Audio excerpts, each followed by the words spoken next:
మడ అడవిలో నక్కలు మరియు అడవి పందుల మధ్యలో పీతల వేట చూడాలి అనుకుంటే ఈ వీడియో ఫుల్ గా చూడండి. హాయ్ అండి, నేను మీ ఆర్కే. ఈ రోజు మేము మడ అడవిలో పీతల వేటకు వచ్చాం. పీతల పట్టడం ఎంత కష్టమో మడ అడవిలోకి ఎలా వెళ్తారో నేను చూపిస్తాను రండి. చూడండి, ఈ కనిపిస్తుందంతా మడ అడవి, థిక్ ఫారెస్ట్. మాకు ఇదొక అడ్వెంచర్.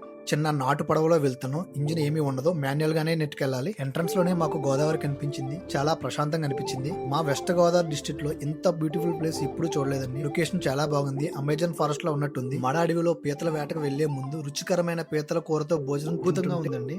భోజనం చేశాక పీతల వేటకు సిద్ధమైంది. ముందుగా కాళ్ళకు గ్లౌజులు అయితే వేసుకోవాలని చెప్పారు. వేసుకున్నాక పడవ నుండి అయితే దిగి నడుచుకుంటూ 2 కిలోమీటర్ల లోనికి వెళ్ళాం. చాలా భయం వేసింది, ఎందుకంటే చాలా పాములు, బతుకున్న పాములు, చచ్చిపోయిన పాములు చాలా కనిపించాయి. ముందు రోజు పెట్టిన మావలో ఎన్ని పీతలు పడ్డాయో చూద్దాం రండి. మొత్తం ఒకే దానిలో 7 పీతలు పడ్డాయి. తర్వాత దానిలో 4 పడ్డాయి. పీతలు పట్టడం చాలా కష్టమండి.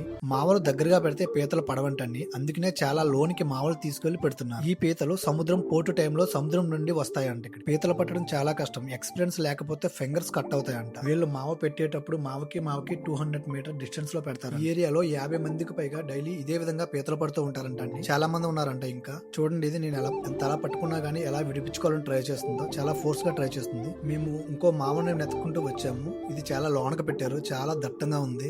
ముళ్ళులు అన్ని గుచ్చిపోతున్నాయండి. చాలా కష్టంగా ఉంది. అయినా సరే నేను చూడాలని ఆతృతతో వెళ్ళి ఒకసారి చూశాను. నేనే పట్టుకున్నాను చేతులారా. దీనిలో ఒక పాము కూడా పడిందండి. కావాలితే అది చనిపోయింది.